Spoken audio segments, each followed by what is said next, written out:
চলছে ব্যাপক আলোচনা।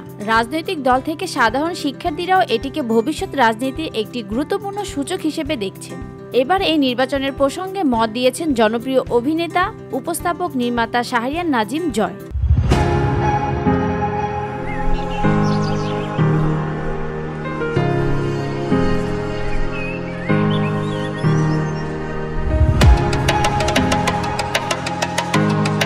মঙ্গলবার নিজের ফেসবুকে স্ট্যাটাসে জয় লিখেছেন, ডাকসু নির্বাচনের ফলাফল ভবিষ্যতের অনেক ইঙ্গিত প্রকাশ পাবে। ডাকসু শুধু ডাকসুই নয়, এটি জাতীয় নির্বাচনের আগাম সংবাদ। ভোট গ্রহণ থেকে ফলাফল সবকিছুতেই হবে ভবিষ্যতের বড় অংশ।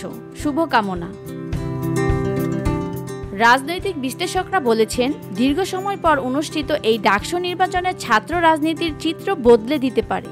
এছাড়া আসন্ন জাতীয় নির্বাচনের আগে দেশের রাজনৈতিক অঙ্গনে এক ধরনের বার্তাও পৌঁছাতে পারে। শাহরিয়ার নাজিম জয় মূলত অভিনেতা ও টেলিভিশন উপস্থাপক হলেও সাম্প্রতিক সময়ে সামাজিক ও রাজনৈতিক ইস্যুতে মতামত প্রকাশ করে থাকেন।